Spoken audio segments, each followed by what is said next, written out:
എൻ്റെ ഓർമ്മയിൽ ഞാൻ പെട്രോൾ സ്റ്റേഷനിലെ മക്കളെ ട്രെയിൻ ചെയ്യും. ഈ പെട്രോൾ അടിക്കാൻ നിൽക്കുന്ന പിള്ളേരില്ലേ, കുഞ്ഞു പിള്ളേരാണ്. ഒരു 1000 ദിർഹംസൊക്കെ ശമ്പളമുള്ള വളരെ ചെറിയ വർക്കിംഗ് പ്രൊഫൈലുള്ള കുട്ടികളാണ്.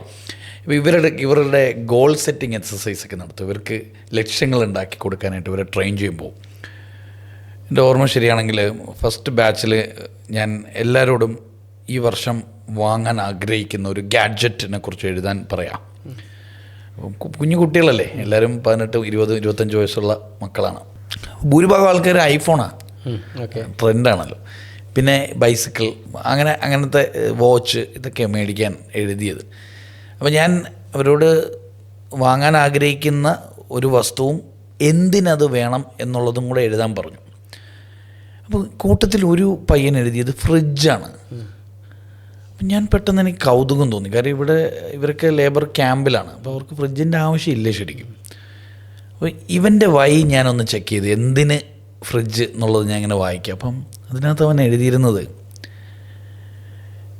എൻ്റെ ഉമ്മാക്ക് കൊടുക്കാൻ എന്ന് എഴുതിയിരുന്നു. അപ്പം ഞാൻ അവനോട് ഇങ്ങനെ ചോദിച്ചു, മോനെ ഉമ്മാക്ക് എന്തിനാ ഫ്രിഡ്ജ് എന്ന് ചോദിച്ചപ്പോൾ അപ്പോൾ അവൻ പറഞ്ഞത്, സാർ ഞാൻ എൻ്റെ ഓർമ്മ വെച്ച കാലം മുതൽ എൻ്റെ ഉമ്മയെ കാണുന്നത് രാത്രി ഒരു 9 മണി കഴിഞ്ഞാൽ കയ്യിൽ നിറയെ പാത്രങ്ങളുമായിട്ട് കുറേ നടന്ന് ദൂരത്തുള്ള അമ്മായിയുടെ വീട്ടിൽ പോയി ഫ്രിഡ്ജിൽ കൊണ്ട് സാധനങ്ങൾ വെക്കും. അന്നത്തെ ഫുഡിൻ്റെ ബാക്കി അടുത്ത ദിവസം ഉപയോഗിക്കാനായിട്ട് രാത്രി ഇങ്ങനെ നടക്കും ഉമ്മ. അപ്പം ഞങ്ങളും കുട്ടികളായതുകൊണ്ട് തന്നെ ഇരുട്ടത്ത് നടക്കുമ്പോൾ നമ്മളെ കൂട്ടൂല ഉമ്മ. അപ്പം ഉമ്മ തിരിച്ചു വരുന്നത് വരെ എനിക്കിങ്ങനെ ബേജാറാണ്. ഞാനത് ഉമ്മയോട് പറയാറില്ല. ഞാൻ ഇങ്ങനെ കിടക്കുമ്പോൾ ഇങ്ങനെ എപ്പോഴും ഇങ്ങനെ ഉറങ്ങൂല, ഇങ്ങനെ കണ്ണിങ്ങനെ പകുതി അടച്ചിങ്ങനെ കിടക്കും ഉമ്മയുടെ ഒച്ച കേൾക്കാൻ വേണ്ടി. അപ്പോൾ പഠിച്ച് വലുതാവുമ്പോൾ എൻ്റെ മനസ്സിലൊരു സ്വപ്നം ഉണ്ടായിരുന്നത് ഉമ്മാക്കൊരു ഫ്രിഡ്ജ് മേടിച്ചു കൊടുക്കണം. പിന്നെ ഉമ്മാക്ക് രാത്രി ഇങ്ങനെ നടക്കണ്ടല്ലോ. അപ്പോൾ എൻ്റെ ആദ്യത്തെ ജോലിയാണ്, എൻ്റെ ആദ്യത്തെ മാസമാണ്. അപ്പോൾ എൻ്റെ ഒരു സ്വപ്നം എൻ്റെ ഉമ്മാക്ക് ഫ്രിഡ്ജ് മേടിച്ചു കൊടുക്കണമെന്നായിരുന്നു. അവിടെ ഇരുന്ന് എല്ലാവരും ക്ലാപ്പ് അടിച്ചു. 10-50 കുട്ടികളുണ്ട്, എല്ലാവരും ക്ലാപ്പ് അടിച്ചു. ഞാനും ഭയങ്കര ഇമോഷണലായി. അപ്പോൾ പ്രോഗ്രാം കഴിഞ്ഞു, ഞാൻ പോയി. 3 മാസം കഴിഞ്ഞിട്ട് അതിൻ്റെ ഗോൾ സെറ്റിങ്ങിൻ്റെ റിവ്യൂവിന് പോവുകയാണ്. ഇവരെവിടെ ആയി എന്നൊക്കെ അറിയാൻ വേണ്ടി. അപ്പം എൻ്റെ മനസ്സിൽ ഇവനെ മാത്രമേ ഉള്ളൂ.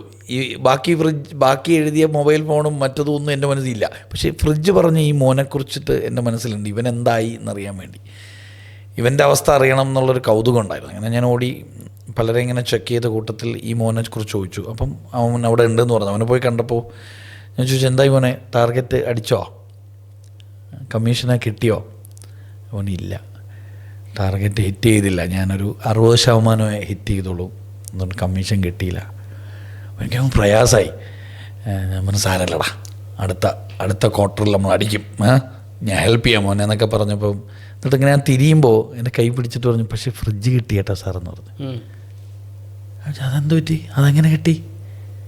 അത് അന്ന് സാറ് ട്രെയിൻ ചെയ്ത കൂട്ടത്തിൽ അന്ന് കുറേ കുട്ടികളുണ്ടായിരുന്നു. അതിലൊരു 4-5 പേർക്കൊക്കെ ടാർഗറ്റ് ഹിറ്റ് ചെയ്തു. അതിൽ അവർ പൈസ പിരിച്ചിട്ട് എല്ലാവരും കൂടെ ചേർന്ന് എൻ്റെ ഉമ്മാക്ക് ഫ്രിഡ്ജ് മേടിച്ചു തന്നു. ഞാനിങ്ങനെ പിന്നെ അടുത്ത പ്രാവശ്യം അവിടെ ട്രെയിനിങ്ങിന് പോയപ്പോൾ ഞാൻ പറഞ്ഞു, ഇതാണ് ദ പവർ ഓഫ് പർപ്പസ്.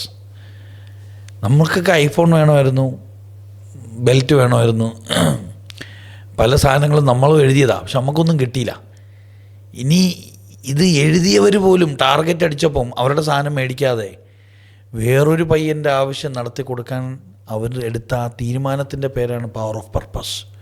അവൻ്റെ പർപ്പസ് നിങ്ങളുടെ ലക്ഷ്യത്തേക്കാൾ വലുതായിരുന്നു. അവൻ്റെ പർപ്പസ് ഫ്രിഡ്ജ് മേടിക്കലല്ലായിരുന്നു. അവൻ്റെ പർപ്പസ് അവൻ്റെ ഉമ്മയുടെ രാത്രി കാലങ്ങളിലുള്ള ഒറ്റയ്ക്കുള്ള നടത്തം നിർത്തിക്കലായിരുന്നു. ഉമ്മയുടെ ഉറക്കമായിരുന്നു അവൻ്റെ പർപ്പസ്. അപ്പോൾ നമ്മുടെ പർപ്പസ് വലുതാവുമ്പോൾ ഈ പ്രപഞ്ചത്തിലുള്ള മനുഷ്യരൊക്കെ നമ്മളെ കൂടെ നിൽക്കും, നമുക്ക് വേണ്ടി പണിയെടുക്കും. അങ്ങനെ ആ മോൻ്റെ ആ ഫ്രിഡ്ജിൻ്റെ സ്റ്റോറിയാണ് പിന്നീട് പർപ്പസിനെ കുറിച്ച് എന്നെ പഠിപ്പിക്കാൻ തന്നെ പ്രേരിപ്പിച്ചത്. ഞാൻ പിന്നീടാണ് പഠിക്കാൻ തുടങ്ങുന്നത്. ശരിക്കും ഉണ്ടല്ലോ, അപ്പോഴാണ് പ്രവാചകൻ്റെ ഇന്നമൽ അമാലു ബിൻ നിയ്യത്ത്, നീയത്തിനനുസരിച്ചായിരിക്കും, അല്ലെ നീയത്തിനെ ഫേവർ ചെയ്തിട്ടായിരിക്കും നമുക്ക് കിട്ടുന്ന അനുഗ്രഹങ്ങൾ പോലും, റിവാർഡുകളൊക്കെ നീയത്തിനെ അടിസ്ഥാനമാക്കിയ. നീയത്ത് പോലെ ഞങ്ങൾ മയ്യത്താണ് എന്നൊക്കെ പിന്നീട് എനിക്ക് പഠിക്കാനും മനസ്സിലാക്കാനും ഒക്കെ സാധിച്ചത് ഈ മോൻ്റെ ഈ ഫ്രിഡ്ജ് കൊണ്ടുള്ളൊരു സ്വപ്നം ആയിരുന്നു നമ്മളെ തിരുത്തി ചിന്തിപ്പിച്ചത്.